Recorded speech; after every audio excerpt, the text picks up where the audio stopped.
Well,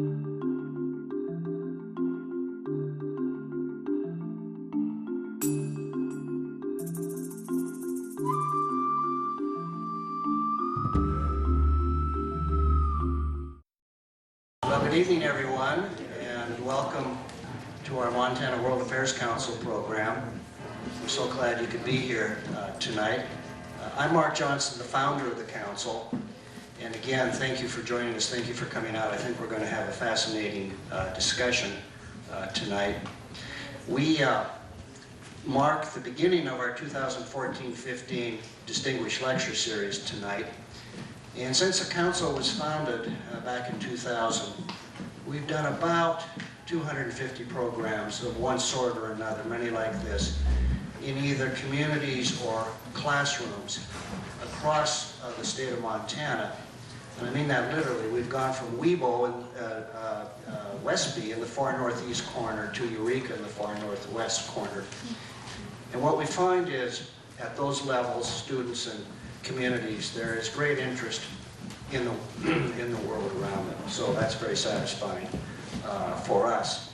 We present programs in a nonpartisan manner. We don't take sides.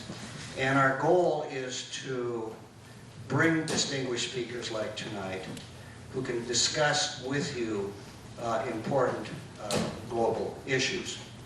And we'll keep that tradition tonight. Now, much of what you read now in the news focuses on the dangerous and difficult situation in the Middle East. But I believe there is another challenge that we should be paying attention to: China. In recent months, China's new leadership has displayed a much greater assertiveness and even aggressiveness in the region around them. And that, to be sure, has consequences for American foreign policy, particularly in light of the so-called pivot to Asia, pivot from the Middle East to Asia. We'll see. We're very fortunate tonight to have with us someone who can really help us better understand the situation, Professor Steve Levine. I would say one of the leading authorities in the country on China politics and China foreign policy. Steve has 40 years of teaching experience around the country, including many years here at the University of Montana, and we've been very fortunate to have him. He's also written extensively on China and Asia, as you will see in your program. Two books that I would like to call to your attention. One is a book called The Arc of Empire, America's Wars in Asia, which he co-authored with a colleague from University of North Carolina, and more recently a very powerful book on Mao Zedong called Mao, The Real Story, in which archival material from Moscow, apparently not seen or used by other scholars, is put into this magnificent book, which I encourage you to read. It's called Mao, The Real Story.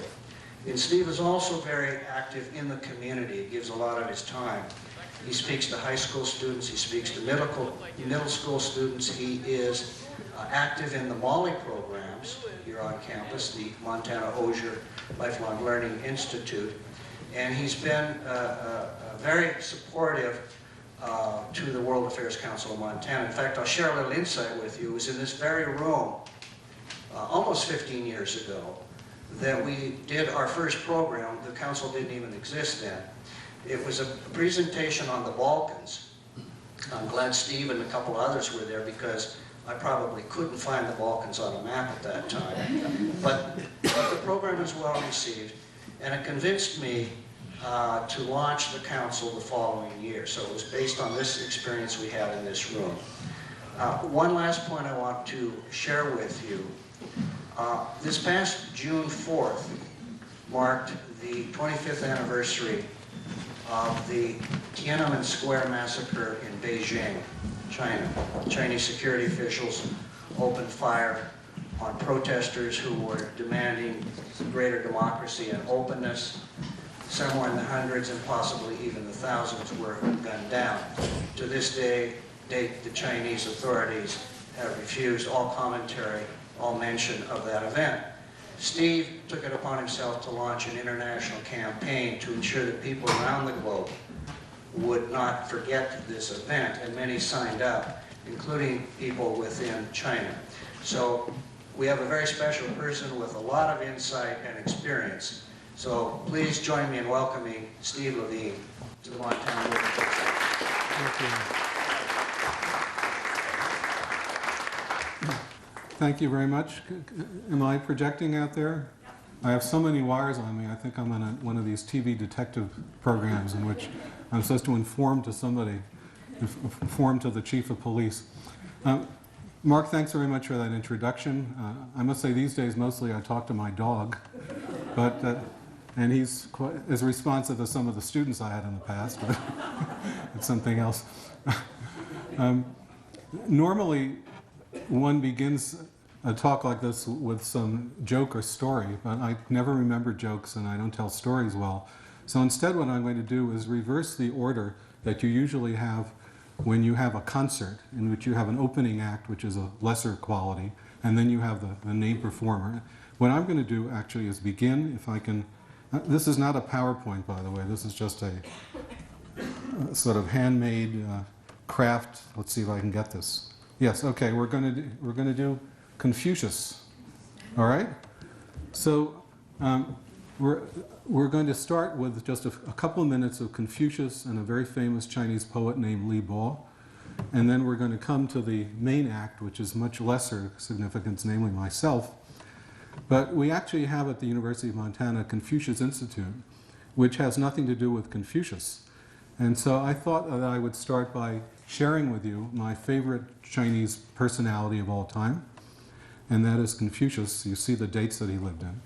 And these are all sayings taken from the Analects of Confucius, which is an assembly of quotations written down by his students a very long time ago in sort of random order, sort of like notebooks from college courses, I suppose. So this is certainly the very first one. Can you see in the back? If you can't, it's too bad. There's no way to make it bigger. But maybe I'll read these to you, okay? The master said to Zixia, one of his students, "Be a noble scholar, not a pedant." That certainly rings true in a university setting. And all these, by the way, in Chinese, Zixia, the master said, "To worship gods that are not yours, that is toadyism. Not to act when justice commands, that is cowardice." Here's another one for university setting. The master said, "I enlighten only the enthusiastic. I guide only the fervent. After I have lifted up one corner of a question, if the student cannot discover the other three, I do not repeat." Well, that's not a precept that I followed, actually. I found myself repeating over and over again. Here's one from Montana. A river runs through it. The master stood by a river and said, "Everything flows like this, without ceasing, day and night." And finally, the master said, "I have never met anyone who loved virtue as much as sex." You didn't expect that one, probably. But it is, in fact, from the Confucian Analects. And this is a translation by one of the greatest sinologist China scholars of the modern period, who died a couple of weeks ago in Australia, Simon Leys, which was the pen name of a originally Belgian scholar named Pierre Ryckman. Okay, now if you go to the internet and you look up Confucius, you will find lots of pictures. No one really knows what he looked like, but you also find all kinds of Confucius quotes. Confucius is, of course, part of American popular culture, fortune cookies, etc., etc. And as I was driving up here, by the way, from Stevensville, I know a lot of the distinguished speakers come from a long distance. I'm not quite sure Stevensville counts for that. And since I'm retired, I was thinking that maybe I should be billed as the extinguished speaker rather than the distinguished speaker. But nonetheless, here it is. Confucius say, "Man with feet firmly planted on the ground have trouble putting on his pants." This is the only one that I could actually put in without getting into trouble with violating decency laws. Okay. Now we're going to go to, just for another moment, probably one of the most famous Chinese poems in history from the Tang Dynasty in the 7th century. Li Bo, the poet, was actually not ethnically Chinese, was from Central Asia at a time when the Tang Emperor, the Tang Dynasty, one of the great empires of Chinese history, encompassed much of Central Asia, and many Central Asians came to the court of the Tang Dynasty in Western China. So, Night Thoughts. I'm going to read this first in Chinese, although I have no idea why I'm going to do it, and then we'll see the translation underneath it. And by the way, today is the Mid-Autumn Festival. So the moon, which is at full, many of you may have seen it last night. I don't know if the weather will allow you to see it tonight. But the Chinese, this is the harvest moon, and on the harvest moon festival, the Mid-Autumn Festival, people eat moon cakes, which is to China what apple pie, or maybe huckleberry pie, I should say, in Montana, is the Chinese culture. And a lot of drinking goes on too, not just at UM. 窗前明月光，一射地上霜。举头望明月，低头思故乡。 And this is my own translation, because the one I found on the internet I didn't like. So I will just read this, and then we're going to get to the main show, which is politics and history. Moonlight illumines my bed. I mistake it for frost on the ground. Raising my head, I gaze at the moon. Lowering my head, I think of home. Well, thank you, Confucius, and thank you, Li Bo. And one more Confucius quote. To attack a question from the wrong end, this is harmful indeed. Okay, so let's attack the question. And what is the question? And the question really that I'd like to talk about with you, not just at you, has two parts. One is Chinese behavior in Asia in recent times. In the period of time that Ambassador Johnson referred to, the Chinese have been acting much more proactively or aggressively, belligerently, in a somewhat bellicose manner, which was not the case, let's say, 10 years ago. And the second part of this, of course, which is part of the title of this presentation, are the implications for the United States. And since in the latter part of my career I transformed, I metamorphosed from a political scientist into an historian. I'm not quite sure how that happened. It doesn't happen to all older people, but it happened to me. I'd like to start with some history. And the history that is particularly relevant is the history that begins at the end of World War II, when after almost 4 years of fighting against Japan, the United States came into control essentially of the entire Pacific Ocean region. There was a contest between two empires as I see it. The notion of empire is central to the book that Michael Hunt, my colleague, and I wrote, The Arc of Empire. So two empires were in competition. The American Empire, often we don't think of it as an empire, but I think it really was even then. The American Empire on the one side and the Japanese on the other, and we won. We beat them fair and square. And in fact, I think it was in 1944, Woody Guthrie, the balladeer who wrote This Land Is Your Land, wrote another song called There Are Better Times A-Comin'. So the end of the war seemed to be a promise that things would get better and better, and that there would be peace. This was the premise of the victory over Japan. Since that, and at the end of the war as well, there was a popular song called To Be Specific, It's Our Pacific. Now that's pretty clever, isn't it? To be specific, it's our Pacific. And in fact, that was the case back then in 1945. And it remains the case essentially right down to 2014. Despite the fact that the Chinese now, in the last 10 years or so, are beginning to nibble at the edges, you might say, and beginning to challenge American domination of the Pacific.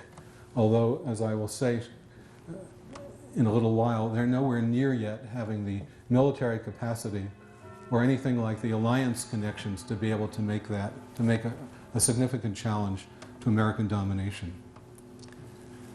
From the perspective of American policymakers from 1945 right down to the present, there has been an almost unassailable assumption that American domination of the Asia-Pacific region has been a very good thing, not only for the United States, but for Asia as a whole. And in fact, I'm not going to look for my notes, but the then National Security Advisor to President Obama in 2013, a man named Thomas Donnellan, said something like that as well, that we are the indispensable nation. He's not the first person to have created that phrase. The United States is the indispensable nation, and without American domination of the Pacific, going back to 1945, that there would have been chaos, wars, etc., throughout the last 70 years. Well, I tend to be a little skeptical of official statements. I don't care who makes them. I've gotten in trouble in universities for challenging presidents and chancellors, and I've never had the opportunity to do it with presidents and governors, but I'm sure if I had the opportunity, I would do it as well. And what occurred to me, it's not very hard to remember, is that the 70 years of American domination of Asia, in fact, have seen some pretty nasty wars. The Vietnam War, for one, the expansion of the Korean War, support of various kinds of dictatorships, including Indonesia under the generals, Burma under the generals for a while as well, and Thailand under the generals. So I think if one takes a more nuanced and critical approach to this notion that American domination of the Pacific has been an unvarnished blessing for the world, then one will come closer to the truth of things. Okay, now let's look briefly at the Chinese side of things. I'm going to just tease you with one point at a time here. Until recently, we thought of China as a continental power if we thought of it at all. It's been literally 600 years since China has been a major maritime power. You have to go back to the Ming Dynasty in the 1400s, 1410 through about 1430, when China actually had the world's most advanced fleet under an admiral named Zheng He.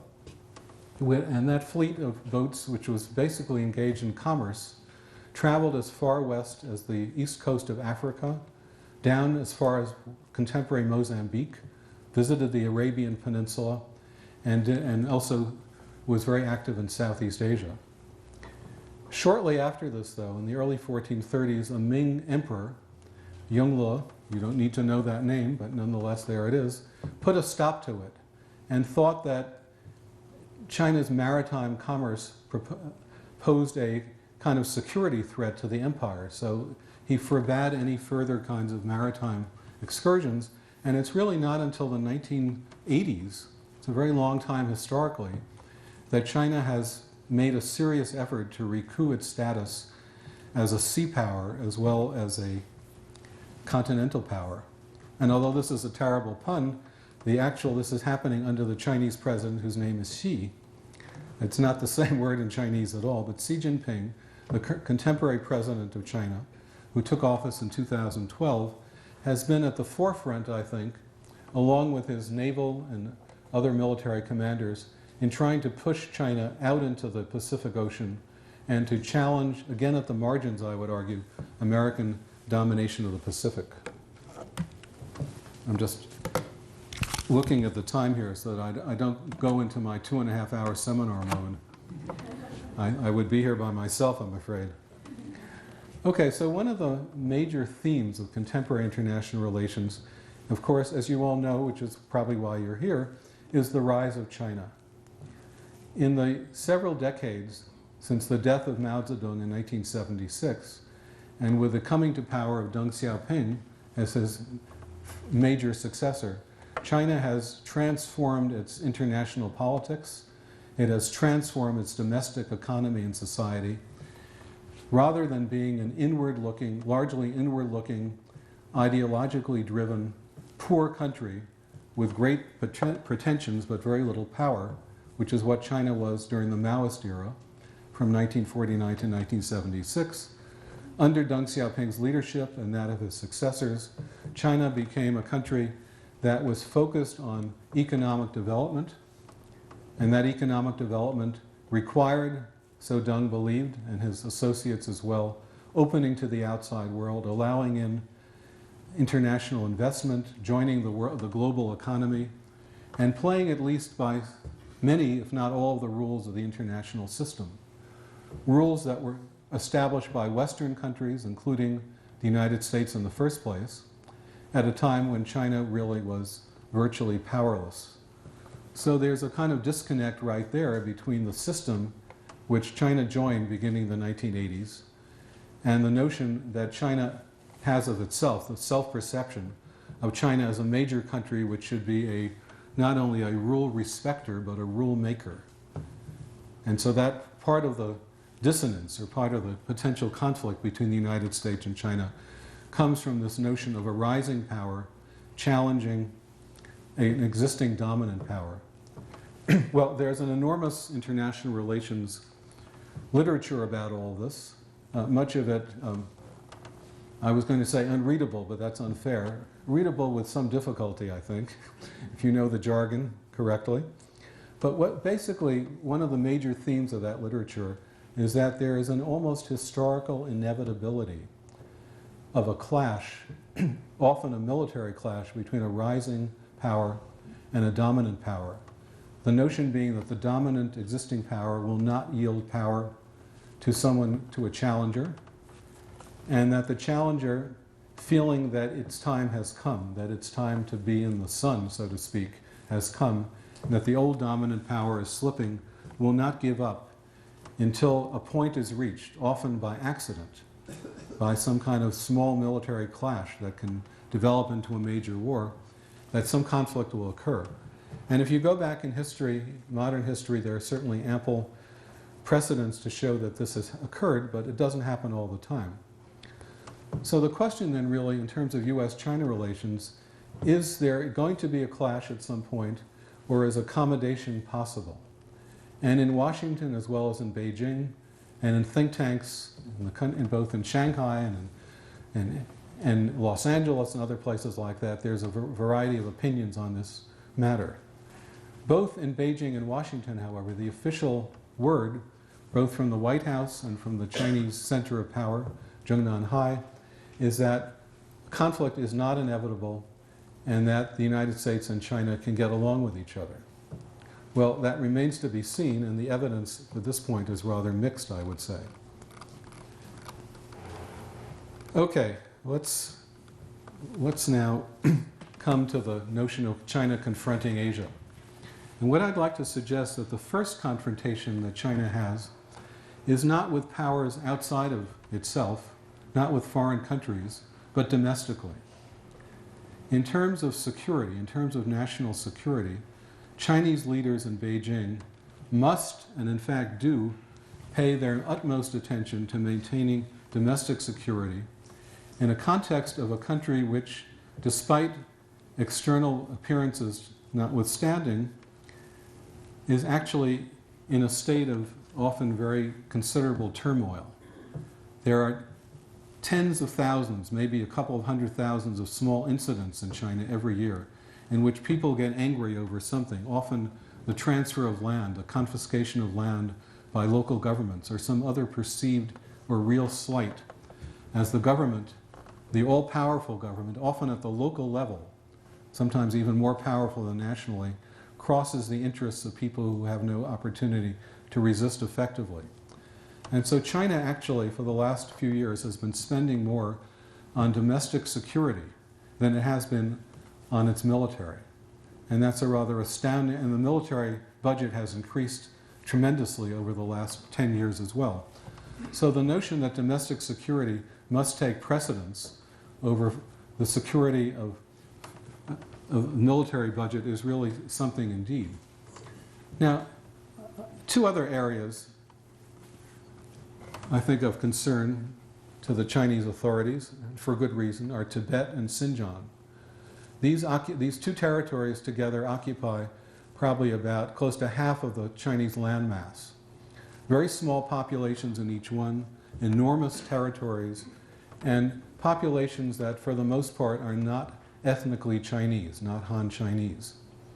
I don't have time to go into detail here, but let me just say that in the last few years in both Tibet and in Xinjiang, there have been increasing incidences of opposition to the Chinese government. In Xinjiang in particular, there have been various kinds of terrorist attacks against police stations, and both of these places, particularly the capital cities. In Xinjiang, that's Urumqi, the capital. In Tibet, that's of course Lhasa, are basically under military control on a constant basis. I've been in both places, and I've seen armed People's Liberation Army soldiers patrolling the streets with their rifles at the ready, with bayonets, with truckloads of soldiers, with machine guns in the trucks, patrolling the streets after various kinds of incidents. So these are areas that could potentially erupt if the Chinese, from the Chinese perspective, if they let up the pressure. And the way that they maintain that is through repressive measures directed against not only the population there, but against also their culture, their language, and in the case of Tibet, as well as Xinjiang, against their religion. Okay, we're still in China, Hong Kong. In the last couple of weeks, I don't know if anyone has been following this at all, there have been enormous disputations within Hong Kong about what will happen when elections for the head of the Hong Kong government occur in 2017. In 1997, a little bit more history here, Hong Kong reverted to China after being under British colonial control for a very long time. And Margaret Thatcher, who signed that deal, Deng Xiaoping was her interlocutor, by the way, this is back in 1984, signed a deal that said basically that when Hong Kong became a special autonomous region of China, which is what it is now, that it would retain its form of government, its economy, and everything else for the next 50 years. Well, in 1984, Deng Xiaoping was 80 years old. I'm not quite sure how old Margaret Thatcher was, but she was probably in her 60s. And 50 years meant sometime after I'm gone, something will happen, and don't blame me because I'm not around anymore. That's how I read it. That's my rather cynical reading of this, I must say.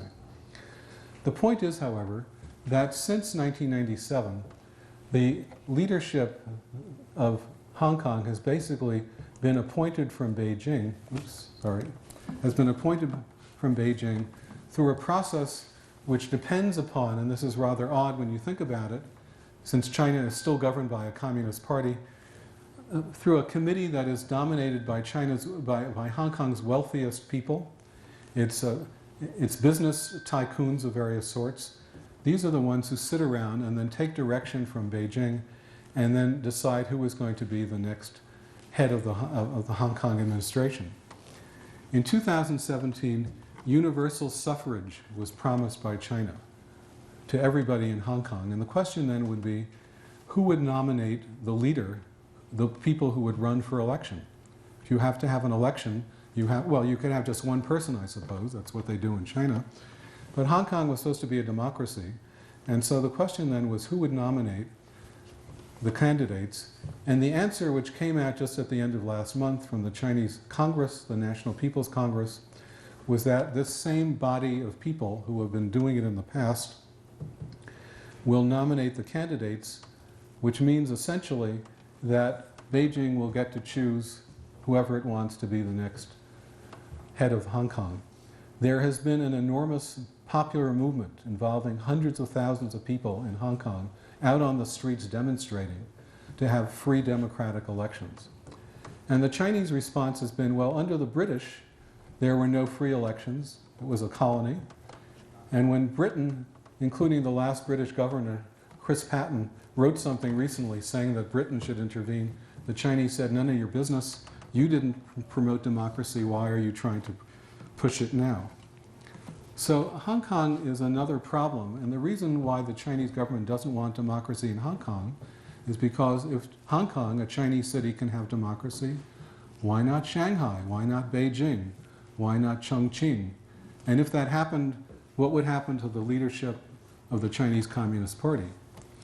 Well, the Chinese leadership has a good sense of what might happen because they look back to what happened in the Soviet Union in 1989 and 1990 when there were elections there, or Poland in 1990 in 1989 when there were elections, and the Communist Party turned out to be far less popular than the leadership believed it to be. So democracy is no good for Hong Kong because it could be like a contagious disease. Taiwan, again, Taiwan is de facto an independent country, although the Chinese government in Beijing considers it to be a province of China and has been trying ever since 1949 to take it over.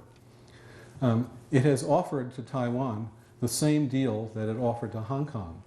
That deal is called One Country, Two Systems. We're all part of one big happy Chinese family, and we will simply, all you have to do is fly our flag and admit and recognize that we are the sovereigns here in Beijing, and then you can go about your business as you did before. 50 years for Hong Kong, how many years would it be for Taiwan? But the development of Hong Kong over the last decade in particular makes that an increasingly dubious proposition from the perspective of Taiwanese politicians, even those who are fairly well disposed to Beijing, as the current president of Taiwan in fact has been.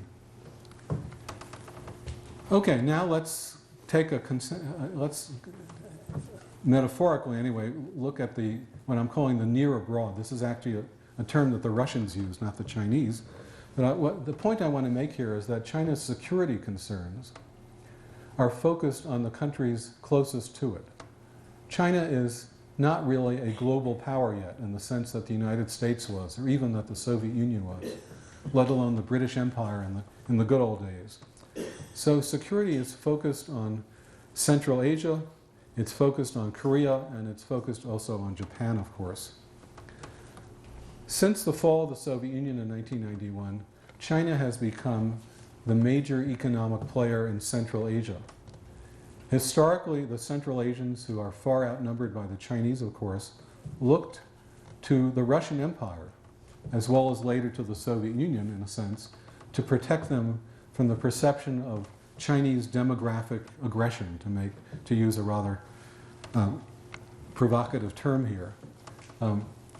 In fact, in Xinjiang, which is part of Central Asia, the Han Chinese population now is about the same as that of the indigenous Uyghur population, which are a Turkish Muslim people.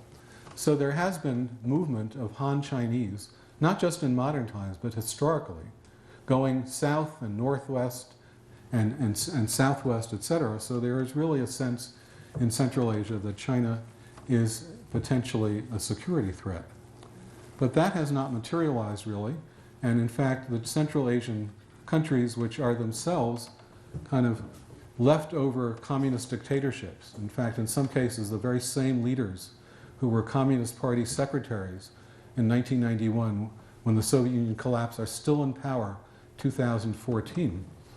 Some of them are getting a little old, long at the tooth, but they're hanging on, and when they pass on, they try to pass on their power to their children. Sometimes it works, sometimes it doesn't. Korea. Korea historically has been of tremendous security importance to China, as well as cultural relations there. In 1950, of course, China intervened in the Korean War when it looked like the North Korean regime was about to be wiped out by Douglas MacArthur and company. And the reason China intervened at that point most likely was out of security concerns. And that security concern, many years later, decades later, is still there. A unified Korea under a South Korean government, which is allied to the United States, would definitely be perceived in Beijing as a threat to Chinese security. Whether American troops would remain in Korea after the reunification, we're not anywhere near that to be sure, is something that only history will tell. But the point is that the Chinese leadership plays a rather complicated game in the Koreas in order to make sure, to the best of its ability, that in fact there will not be a unified Korea that's leaning towards the United States and which furthermore is democratic. If there's a democratic Korea, which there is now, since 1988, fairly recently, if there's a democratic Korea, then why can't the Koreans, of whom there are several million in China, vote as well? So there's kind of containment of democracy is part of the Chinese security calculation. It's not military, it's ideological and political, but it's very important nonetheless. And what that means, in a nutshell, then is that the Chinese government continues to deal with North Korea under whichever Kim happens to be in power at the moment. It's Kim number 3 now, and they hold their noses and they think that the Koreans are, the North Koreans that is, are behaving in an unpredictable and rather insane way. And in fact, their economic relations are mostly with South Korea, in fact, to a much greater degree.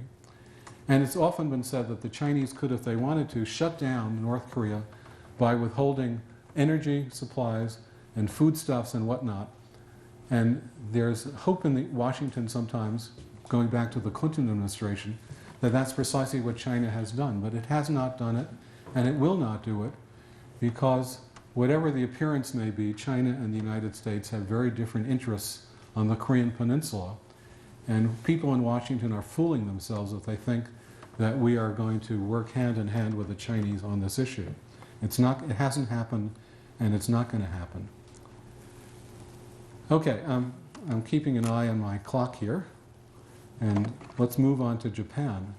Japan, of course, has been for 20th century China, and remains for 21st century China, of tremendous concern, perhaps the greatest concern of any of its external partners, with the exception of the United States itself, given our power in the Pacific since the end of World War II. For a while, actually for a very long while, after Japan reclaimed its independent status as a sovereign nation in 1952, Sino-Japanese relations were not bad, even when Japan still recognized Taiwan as the official government. In 1974, Japan, following President Nixon's trip to China, actually switched its recognition and gave diplomatic recognition to China, and then began an extraordinarily generous program of official development aid that played a very important role in helping to jumpstart China's economic development in the 1980s and into the 1990s. Relations between China and Japan were quite good then. The history of World War II was still there in the minds of both people, but it was not something that was played upon and used politically.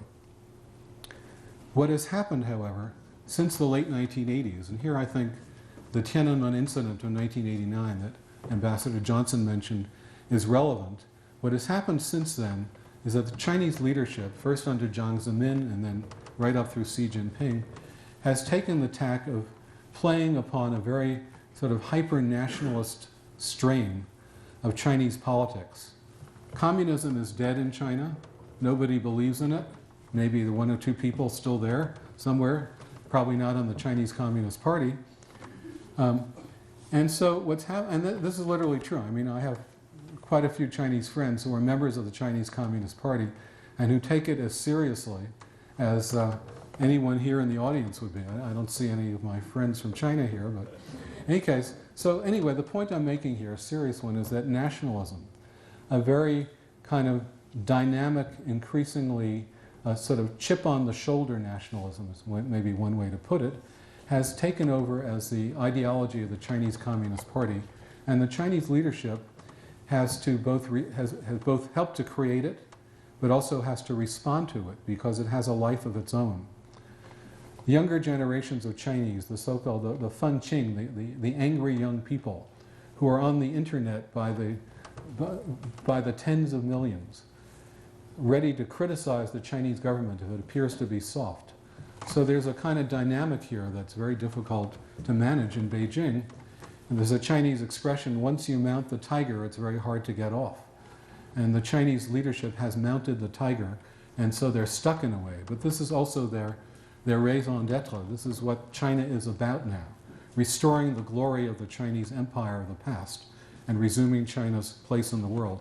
And so what the Chinese leadership has done in order to promote that is to play upon historical antagonisms going back to the 1930s and 1940s, the so-called history issue. And there are older Chinese, of course, with terrible memories of what happened. What the Japanese did in the 1930s and 1940s in China to large parts of the Chinese population are horrendous. And they should, in fact, be remembered and memorialized. But in fact, for many years, the Chinese Communist Party ignored this, even though the horrors had not gone, the horrors were in the past. But more recently, I think, the Chinese educational system, the Chinese leadership, Chinese political leaders at every level have fanned the flames of anti-Japanese nationalism in order to produce domestic support for themselves.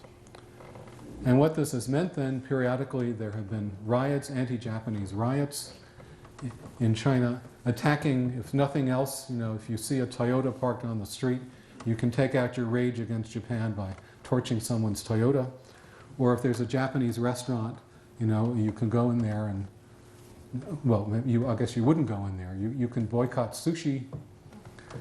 These are all important political methods, and by the way, suggesting to you, in case you ever want to get involved in politics, the boycott sushi program, etc. Anyway, the serious point here, though, is that in fact there has been a artificially induced tsunami, to use a Japanese word, of anti-Japanese sentiment that has redounded to the benefit of the Chinese Communist Party, in which they continue to demand that Japan apologize for what it did in the past, and to demand, for example, that Japanese prime ministers do not visit the Yasukuni Shrine in Tokyo, which houses the spirits of some Japanese war criminals. China keeps beating upon this over and over again, and it's a drum that makes a very loud sound and redounds to the benefit of the Chinese leadership. Okay, now this is probably not going to work. Is there any way to make this bigger? Can you see anything in the back there at all? Let's see. I'm trying to see if this will oops.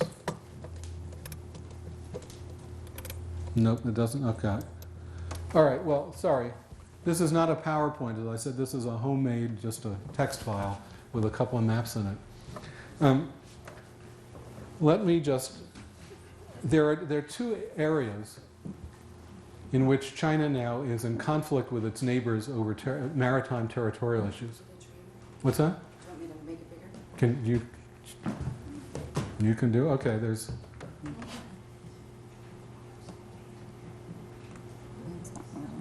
Yeah. Oh, maybe on the bottom here. Oh, okay. Ah, yes, okay. Great. Okay, thank you very much. Ain't technology wonderful when you know how to operate it? Which I don't. Okay, so here is the East China Sea, and I have another slide later on. I may need you again to make the second one, so don't go too far away. Territorial dispute between China and Japan over a series of uninhabited islands, uninhabitable islands, some of them about the size of this room, literally, basically rocks. There may be some oil in the surrounding seas, but maybe not, probably not. The Chinese have claimed, on the basis of very dubious documentation and historical references, that this territory has been theirs from time immemorial. I love that phrase, time immemorial. Not sure what it means. I guess it means forever. And so these islands, the Japanese call them Senkaku Islands. The Chinese call them the Diaoyu Islands, meaning the fishing islands, off the northeast coast of Taiwan, have been in dispute. And in 2012, the Japanese government actually bought the 3 largest islands from a private investor. This then became a national issue, and the Chinese said, this is ours, this is part of our territory, and we want to reclaim it. In recent years, and particularly even in recent months and weeks, Chinese naval vessels have been increasingly patrolling the waters around these islands. I'll just call them these islands, so I'm not choosing between Senkaku and Diaoyu. Chinese planes have patrolled over these areas as well, and the possibility of a conflict over these meaningless, essentially meaningless pieces of land grows constantly, it seems. So there could be a naval clash at some point over these islands, and if that happens, then one of the questions would be, what does the United States do? We are bound to Japan by a treaty of 1952, and we have declared officially that these islands are part of Japanese are administered by Japan, although Washington takes no stand on the ultimate disposition of these islands. So there's an American connection here, and any kind of small conflict has the potential of growing out of control. It's 100 years since World War I. We remember what happened then with the assassination of a single figure. Okay, so there's another dispute. Okay, let's see. Is that big enough, or do we need some magic intervention or not? Okay, anyway, probably clear enough.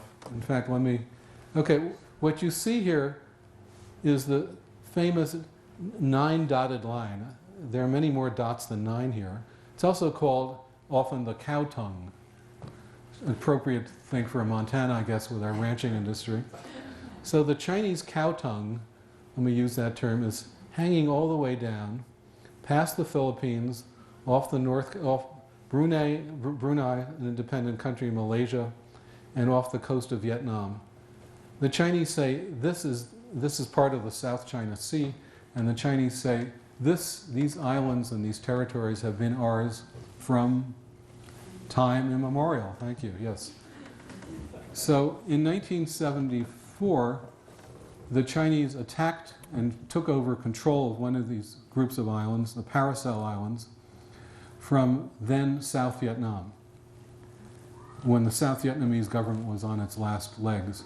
In 1988, the Chinese attacked and had naval battles with Vietnam, which is North Vietnam, as we used to call it, the unified Vietnamese state. So China has been using its naval power in the South China Sea in order to assert its claims to these islands. Moreover, what the Chinese have been doing, in fact, is not only claiming the islands, but building islands in the South China Sea. There's a fascinating documentary on the BBC, by the way, that I came across yesterday, called The Island Factory. And those of you who want to look at it, it takes about 4 minutes. An intrepid BBC reporter went to these islands and could see in the distance Chinese dredges dredging up the sea bottom and pushing them and pouring sand and rocks on the reefs to make them above sea level, with a potential possibly of creating a runway on the islands so that Chinese Air Force planes could land and take off from there. So this is another trouble spot, clearly, and it involves the Philippines, it involves Malaysia, and it involves most of all Vietnam. Vietnam and China were allies for a long time, but in 1979 they fought a war.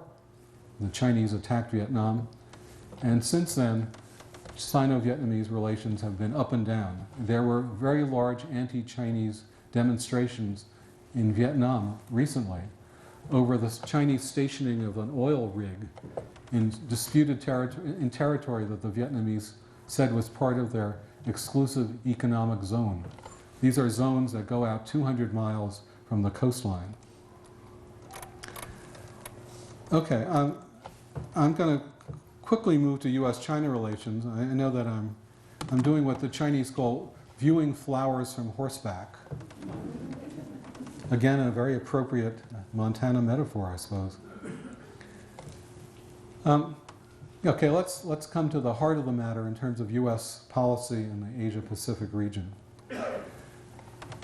The Chinese leadership basically, in many different forums and in many different forms, says that whatever Washington says, in fact, Washington is involved in a policy of containment of China.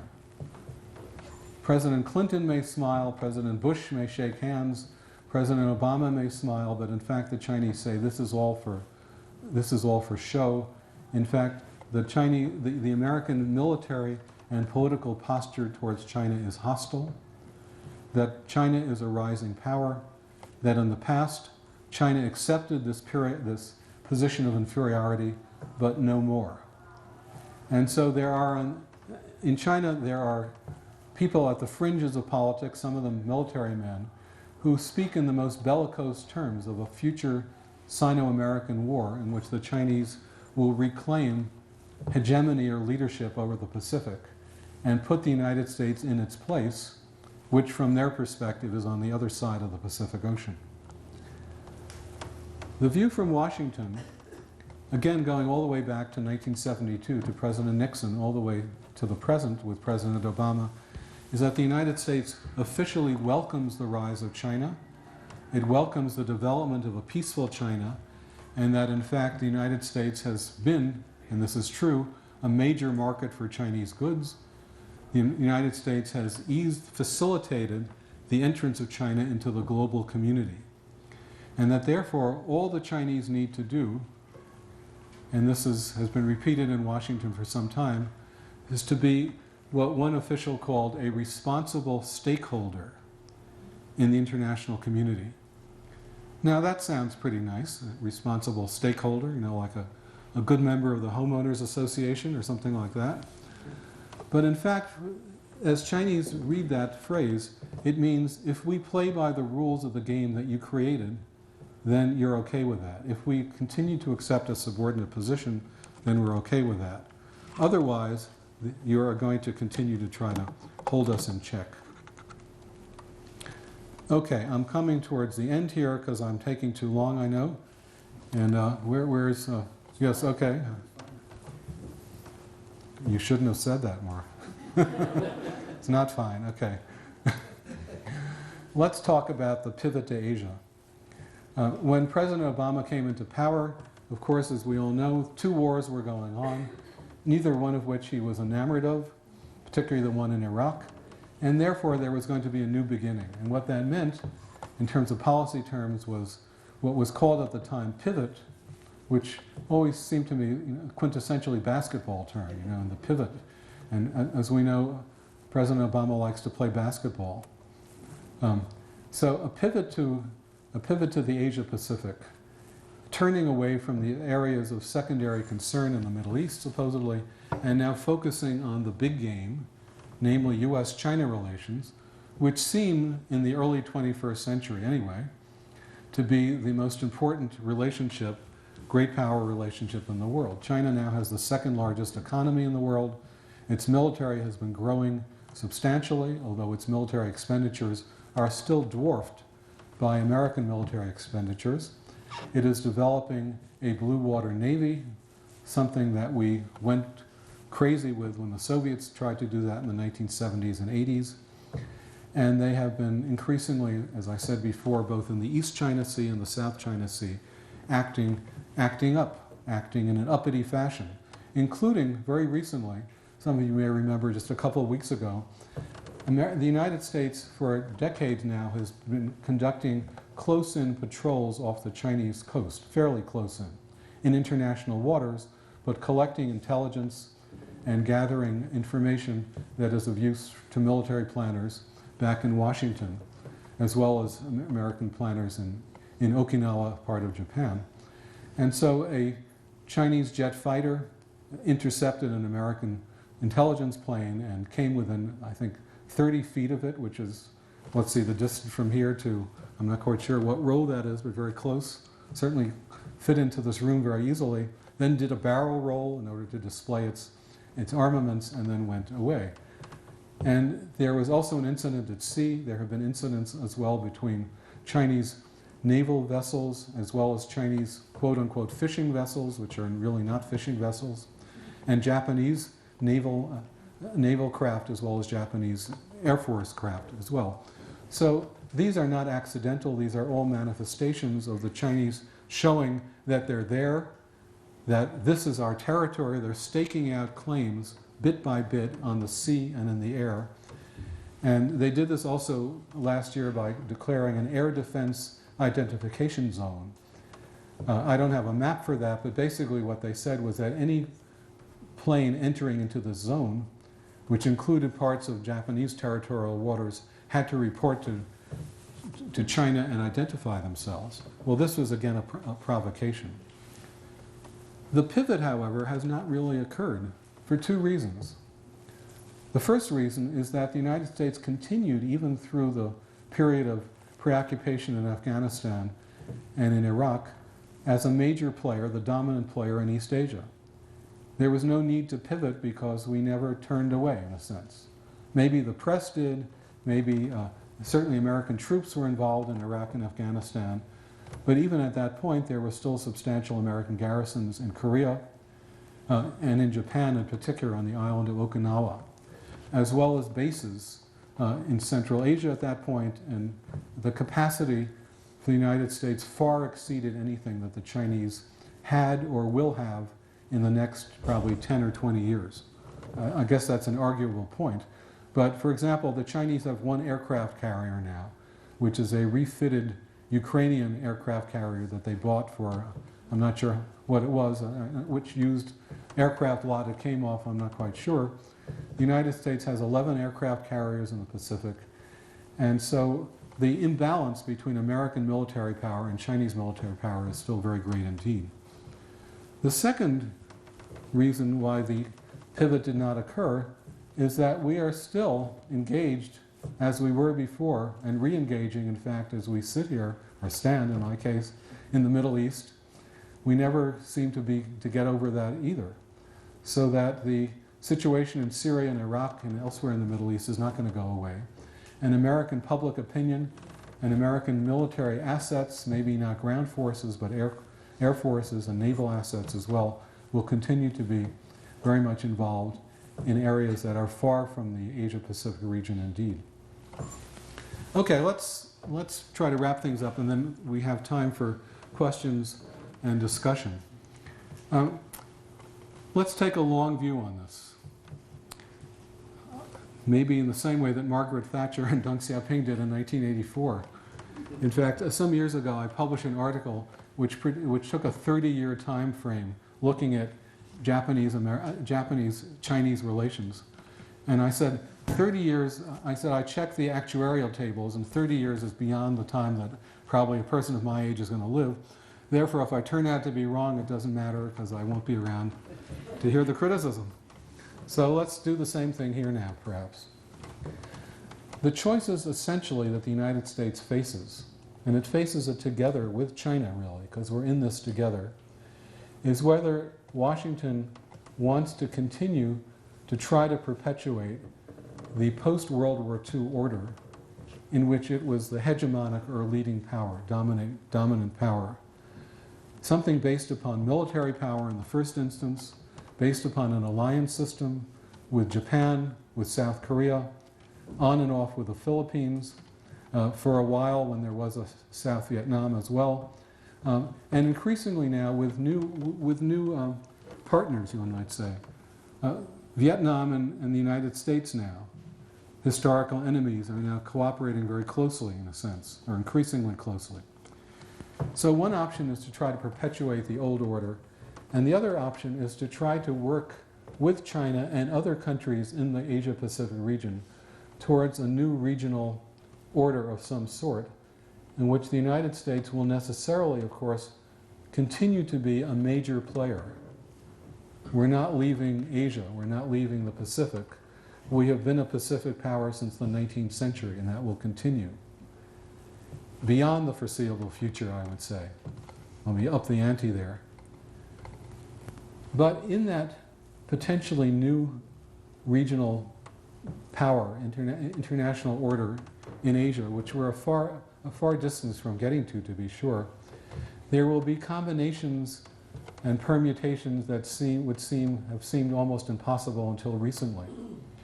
And what's happening in part in reaction, maybe an overreaction, to China's forward policy in the East China and South China Seas, is that countries that had little to do with each other strategically or militarily are beginning to cooperate. India and Japan, for example, are now talking to each other. And the not so hidden message is that we are coming together in order to deal with the Chinese threat. India is developing its military and naval forces. Japan is increasing its military budget. In fact, the Japanese have a very highly advanced self-defense force, and they're stretching the boundaries of their peace constitution. Australia and Japan are cooperating very likely in building submarines. Vietnam, as I mentioned before, Singapore, some of the other Southeast Asian nations are also wary of the potential power of China. So the question, and I don't have an answer to this, maybe one of you does, is whether these sprouts or buds of a new regional order will flourish, which will take statesmanship, which will take imagination, which will take a kind of flexibility, both in Washington and in Beijing as well, which we have not seen in very ample supply at all yet. So I think I have one more nice quotation here. Here is another picture of Confucius. And I'm done. Okay, so we're ready for questions and comments. Thank you for your attention.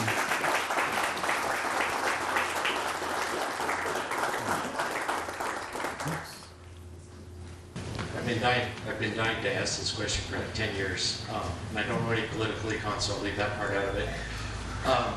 10 years ago, China Daily had an article in which they expressed that they had much greater steel production than us. And you could see that we were indeed surrounding them on the east and west of Japan and permanent bases in the Middle East.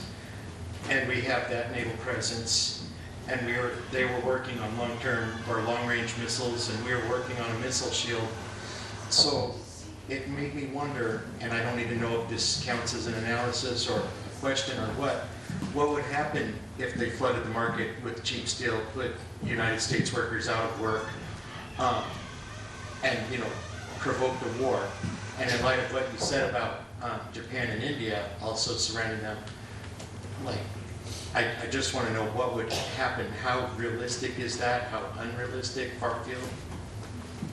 Okay, first of all, I'm going to come down here so I don't feel like I'm out of range. Oops. Is that okay? No. Does that disturb the MCAT person back there or anything? Hello. In 2000, the year 2000, after prolonged negotiations, China joined the World Trade Organization. And so it's bound by the rules of the World Trade Organization, which include anti-dumping kinds of restrictions. So that if anything like that happened, and it has happened in a couple of cases, I think with tires a couple of years ago, with some kind of specialty steel products, the United States takes that to the World Trade Organization adjudication process, and that is adjudicated. And the Chinese, at least in the case of the tires, I think lost that case. I don't follow this in great detail, but I think that there is a mechanism as part of the World Trade Organization, which is the bedrock of the international economic order, to take care of those kinds of activities. In terms of, I think the point that you made, though, should be reinforced. From the perspective of Chinese policymakers in Beijing, when they look out at the world, they see themselves, rightly or wrongly, as surrounded by potentially hostile countries. And there are historical basis for this. The Sino-Japanese relationship is certainly there as part of it. They see the American fleet there as well in Japan. And then when they look at India, too, in 1962, China and India fought a war on the border. The Indians got badly defeated, but since then they built up their forces. The Indian economy has been developing fairly rapidly in the last 10 or 15 years. And so the Indian government has also been developing its military assets. So India is potentially a great power too. Its population will exceed China's, by the way, and it has substantial domestic resources. It also has a democratic system, which is something that the Chinese don't like. I mean, in a sense, when the Chinese look at the world, they see a strategic threat. Is that me making that? No. Okay, all right. I won't apologize in that case. The Chinese also see themselves surrounded, not only militarily, but they see themselves surrounded by states which are hostile ideologically to their authoritarian system, with the exception of Russia. I mean, Russia under Putin is probably not a long-term Chinese ally, but the Chinese are much more comfortable with someone like Putin than they are with someone like Shinzo Abe, who's a right-wing politician in Japan, but who was democratically elected. So those are elements of the situation. How that will play out in the longer term, I don't know. So hopefully you won't have to wait another 10 years to ask that question. Maybe you'll get a better answer too. Yes, please.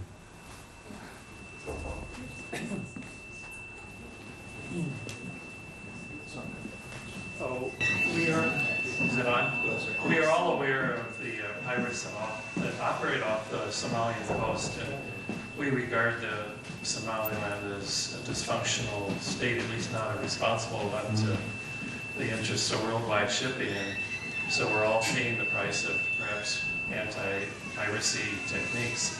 I read about 5 years ago that there was piracy in the South China Sea, and there was strong belief that these ships were being taken to Chinese ports. Can you comment on the truth or the extent of that? And if so, that certainly seems to violate the concept of playing by the rules of the world economy, that you would harbor piracy. Okay.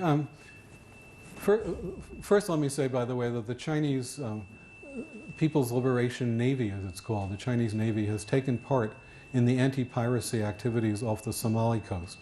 So one of the things that China has done is increasingly to provide troops, I think, to UN peacekeeping operations as well. I think it's, in fact, I read somewhere that I think China is the largest contributor in terms of manpower to those UN efforts, which is quite a departure from the past. I think in the last couple of years or so, the incidence of piracy off the Somali coast has decreased considerably for whatever reasons, probably from many navies contributing together to that effort.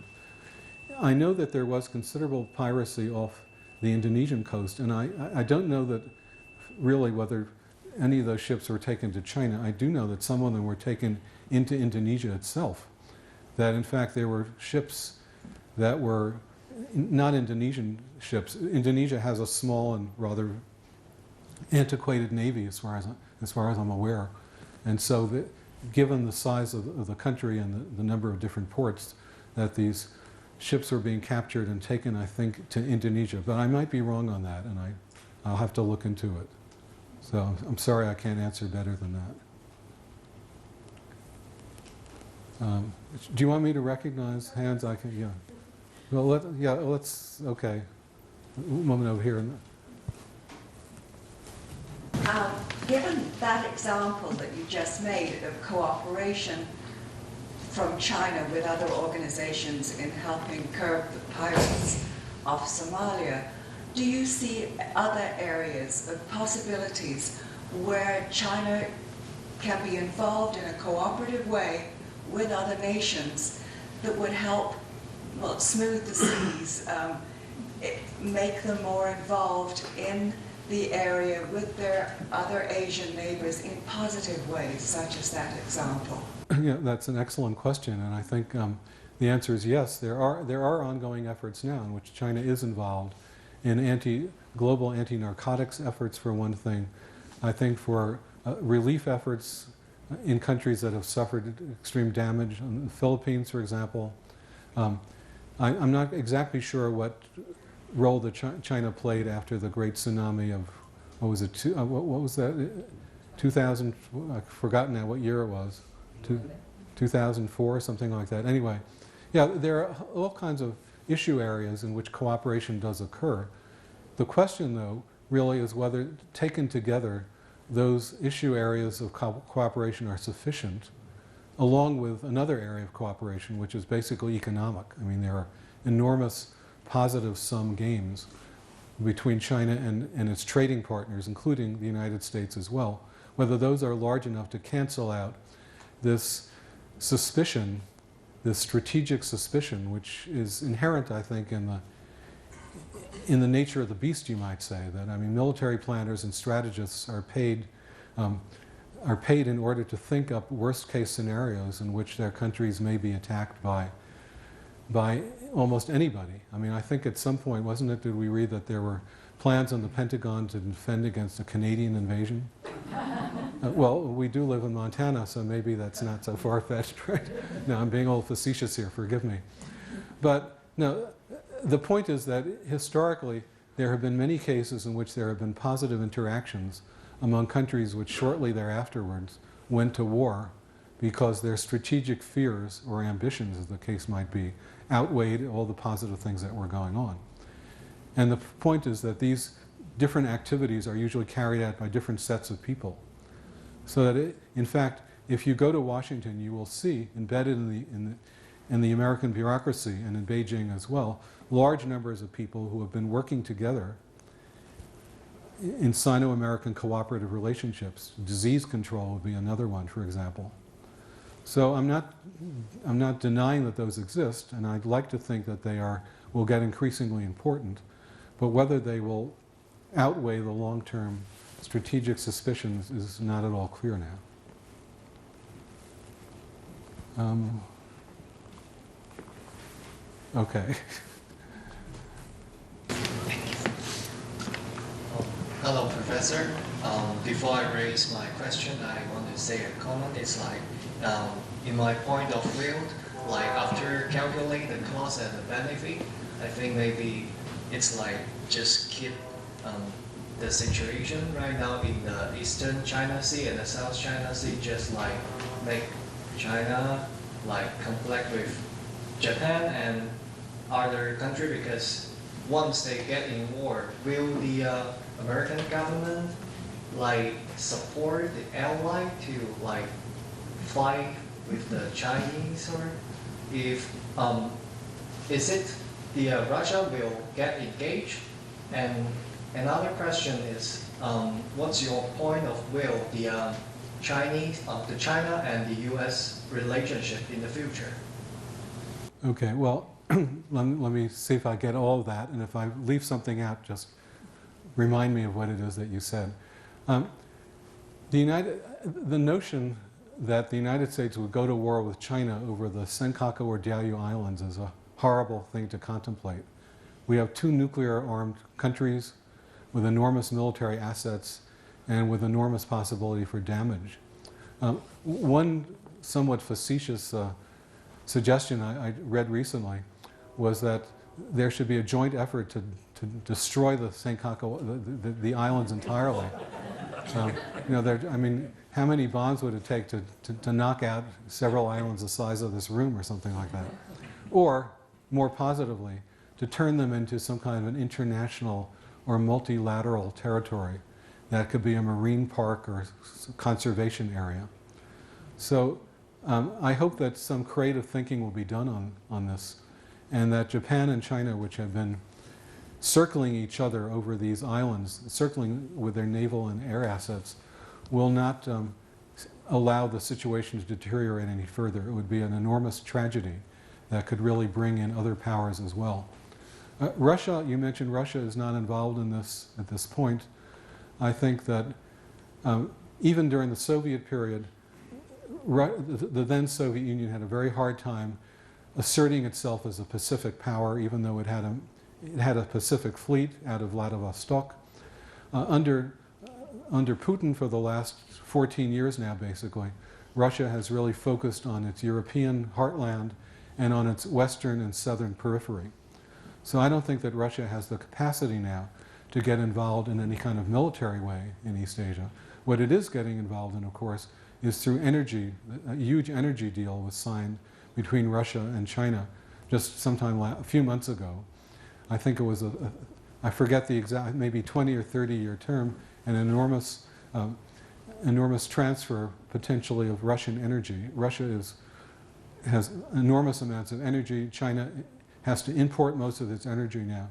So that's an economic connection between those two powers. But there's a great deal of suspicion too, certainly in Russia now, of China, because China is much more powerful for the first time really in the relationship between China and Russia since the 17th century, probably, you might say. China is now much more powerful than Russia, and therefore the Russians feel that they are, at least some Russians, including Russian political analysts, that although China may be an ally today, that in the longer term it is unreliable, and there are also Russians who are very fearful that there might be a kind of demographic expansion of Chinese from northeast China, from Dongbei, into Siberia, which is very thinly populated.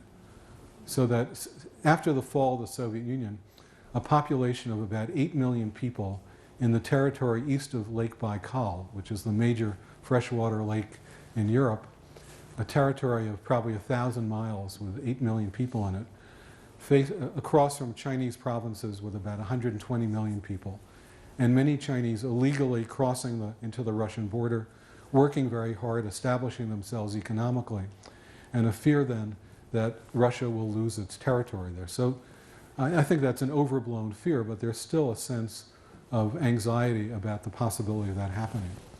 Now, the last part of your question is unanswerable in a way, but I'm glad you asked it, and that is the future of US-China relations. I think that there is sufficient will in both Beijing and Washington to continue to accentuate the more positive elements of the relationship and to at least defer, if not to avoid entirely, the possibility of some kind of a clash between so-called emerging, rising China and a dominant United States. But what that will require, I think, as I said in my conclusion, is that Washington accept what it has not yet been willing to accept, and that is that its post-World War II period of almost unilateral domination of the Asia-Pacific region is no longer tenable. That whatever kind of government is in China, whether it's a communist government or something else, that China as a great power is going to insist upon playing a role commensurate with its military strength, its economic power, and its political presence. So that's the Washington side. On the Chinese side, it will require also an acceptance that the United States, although no longer the single hegemon, the single dominant power, will still continue to play a very important role in Asian Pacific politics, and that the United States is not going to go back to a defense line that consists of Hawaii or California. That's just out of the question. So there has to be movement on both sides, and given the politics in both places, it's not going to be an easy process. But thank you for those questions. Anything else? Yeah, oh, yes. Do you have another question? And this is a credit to Dr. Weidner as well, in his class. And we're learning about the revolution, and everything that we talk about in these discussion groups, to me it's like an echo shade of the French Revolution. And I think it's sinking. Somebody just asked him within the last couple months, what do you think the effects of the French Revolution are? And he said, it's too early to tell. Do you think that's a distance? That's an apocryphal story, actually. But, no. Okay, well, is it true?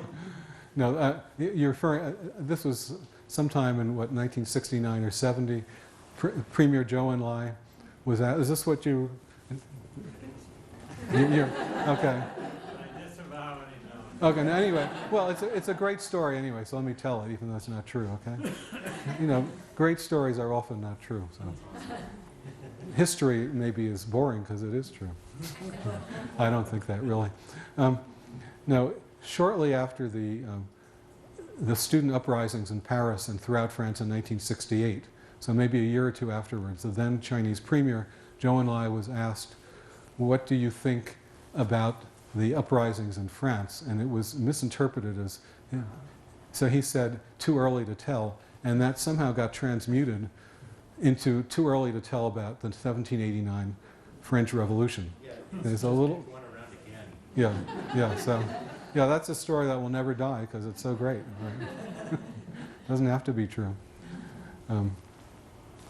Yes. Oh, and let's get the question up here, and then I'll get the hand in the back. Yeah. Okay. My question has to do with the collective spirit of the people. And just to qualify that, in the Vietnam conflict between 64 and 75, our casualty rate in this country was about 75,000 that perished. And since that time, the suicide rate has practically tripled. And it's had a devastating effect on the psyche of our nation. And so here we have, during the period of the rule of Mao Zedong during the Great Leap Forward, a staggering number, something like 50 million people perished, mostly through famine. How do the people collectively move on from that kind of devastation? Yeah, actually, the lady in the front gave my answer already. We don't know, in a sense. And the reason we don't know is because it's not something that you can talk about freely in China, for one thing. You can't talk freely about the Great Famine of 1959 to 1961, in which probably the uppermost figure is about 45 million, but in any case, just unbelievable numbers of people perished in that situation. And obviously there are still many people who survived, who lived through that time, who are around to remember it, but they don't talk about it publicly, and historians don't write about it freely. The major book that a Chinese historian wrote about the Great Famine, which was a memorial in part to his father who had died in the famine, it's a book called Tombstone, was published in Hong Kong, couldn't be published in China itself. So this is one of the forbidden areas, of which there are quite a few in Chinese historical memory. And other episodes of the Maoist period also cannot be talked about. So there are these great sort of white patches on the map, the historical map of China, you might say. And so I guess what Chinese do is internalize it or try to forget about it. Don't talk about it. It's sometimes very hard. It's hard for veterans of any kind of a cataclysm, whether it's the Holocaust or whether it was World War II or anything like that, to talk freely about the experiences that they had because they were so horrific. I mean, we know in the United States that in many cases it took decades after the end of World War II for veterans to write memoirs or to engage in oral history projects. And so this is just part of, I'm not a psychologist, but I can understand why the desire to repress these things which cannot be communicated through language effectively or completely to generations who don't have that experience. And so better not to speak about it and to bottle it up until at least some people, often towards the end of their lives, will finally engage in some kind of reflections and maybe a kind of purging of memory. But on a larger scale, we really can't answer that question. I'm sorry. My question is about the possibility of a direct military conflict between China and the United States. Two of the main skepticisms that I've heard concerning the possibility of such a military conflict are that, first of all, the economic interests of China are so closely tied with the U.S. that the cost would be prohibitive to both sides. And secondly, that the youth in China respect our culture and are partaking of American culture to such a great degree that within China as well, culturally, the war wouldn't be popular. I'm curious if you think that either of these two things would be sufficient to deter a military conflict, or what might be sufficient to overcome those factors. Yeah, very interesting question. And I think first thing I would say is that people who make decisions to go to war are usually not the people who fight them, young people, number one, which is too bad. I mean, I think that if the decision makers actually had to go on the battlefield, we'd have a far fewer number of wars than we do have. And in terms, let me take the second part of your question first, the youth culture. Yes, American popular culture is very popular indeed in China as well, has been for quite some time. American fast food, for example, is part of it, American music, other things, American movies as well. So China is part of the global youth culture, which, not all of it, but a great deal of it comes in the United States. At the same time, however, and in contradiction, it doesn't make any sense in a way, there are also very deeply ambivalent feelings towards the United States by many young Chinese who like the culture but don't like the country and what it stands for, our country, that is, and who think that whatever Hollywood may do or whatever the music industry may do in fact, the political leaders and strategic leaders of our country are hostile to China, and that therefore it's not, one can't simply assume that because of the desire to partake of American youth culture that that's going to be a sufficient thing to deter conflict. Economically, the same thing as well, really, although economics and politics are much more closely associated. Under the right, which is to say the wrong set of circumstances, emotional reactions not based upon rational calculations can take over very quickly in the context not only of a mass public, but in terms of decision makers. And I'm not sure how old I was when I first realized, it came as something of a shock, that the people we elect to office are usually no brighter than the rest of us, and often not nearly as bright as we are, and that they got there, and the same thing is true of China as well, and with a very different kind of system.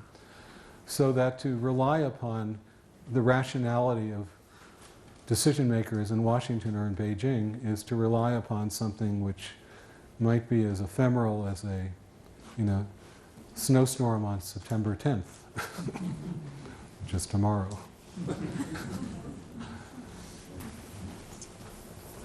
Any other questions or comments here? Well, Steve, thank you so. Oh, Can I ask? oh, we have, okay, sure. It's just the Mao effect. You mentioned that Mao wanted to help North Korea because of the territory, whatever. And I think was really that he just wanted to help them to keep communism going because that was what he supported, because he was basically a narcissist and wanted to rule the world. I think that his legacy, which is death and destruction, says a lot about a country who hasn't apologized for what he did to the citizens of it. Yeah, could you hear in the back? If not, yes or no? Okay, let me just try to rephrase what you said very quickly. It's kind of a Maoist legacy of death and destruction, and that the impact of the Maoist period is still felt in contemporary China. And I love the way you put communism and narcissism together in the same sentence. That's a combination I've never heard before. It's intriguing. Certainly Mao was a narcissist himself, but let's not get into that. Yes, the current leader, actually, Xi Jinping, has tried to put together both the Maoist legacy and the Deng Xiaoping legacy and say they're all one piece. Wow.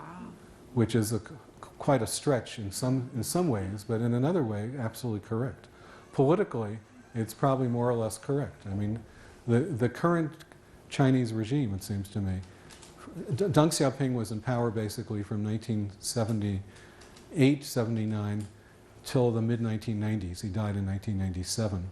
His successors, too, were produced through a political process in which a relatively small number of communist leaders who had been in the system for a long time, who had developed through the system, trained through the system, came increasingly to centers of power, and finally, through a process of political deal-making and whatnot, came to the fore. So factional politics in the context of an elite authoritarian system.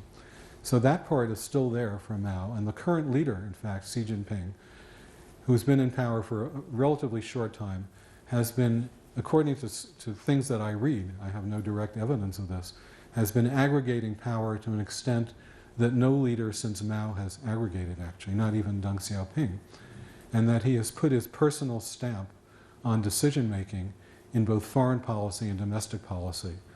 And you can see this in part, he's been leading this campaign to root out corruption from the Chinese government, which, I mean, Hercules' task in cleaning the Augean stables was nothing compared to this. I mean, it was like, sweeping the kitchen after breakfast or something.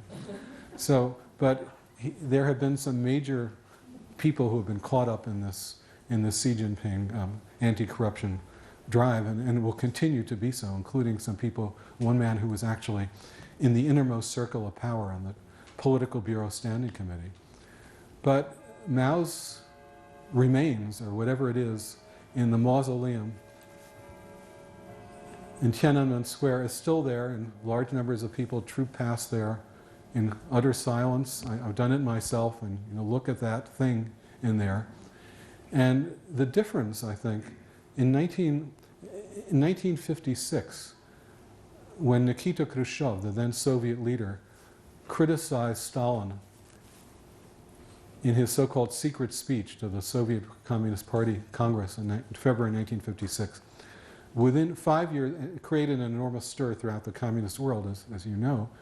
5 years later, by decision of the Communist Party, Stalin's remains, also embalmed remains, were removed and stuck in the Kremlin wall. Sort of like a safe deposit box in a way for communist heroes, but no longer the center of attention. Mao died in 1976, so here we are 38 years later, and he's still there and he's still revered. And people still think, because they don't know their history, because they're not allowed to get the truth about their history, that Mao Zedong made a few mistakes in his old age. We all make mistakes in our old age. I know that increasingly day by day.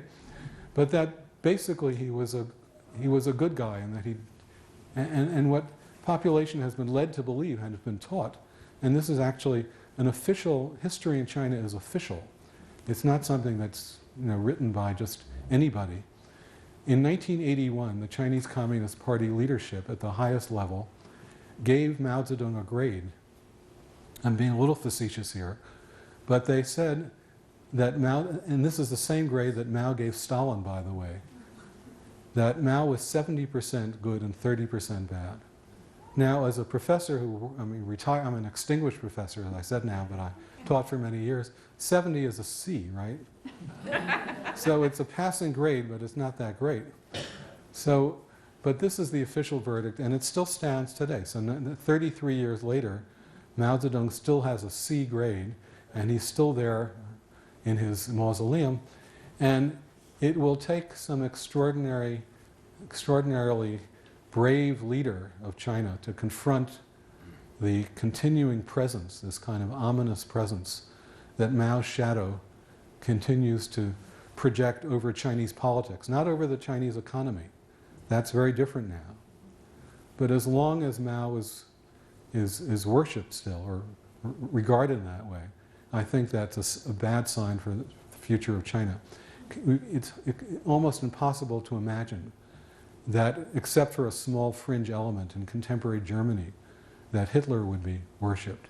There are, to be sure, Stalinists in contemporary Russia, but they're also a relatively fringe element. But in China, Mao is still there, and I find that very disturbing. Well, Steve, that's a good way to end, I think. And, Thank you very much. After all of us here, I'd like to thank you for a very timely presentation and a very helpful one, really an outstanding discussion of the issues. And it reminded me, when you think about maybe this tension building between China and the U.S., something that Mike Mansfield said. He said it's always better to hear what the other guy has to say. And maybe we need to do more of that between Washington and Beijing. So again, thank you. We'll have you back a year from now to see how things are going. Well, thank you all for coming.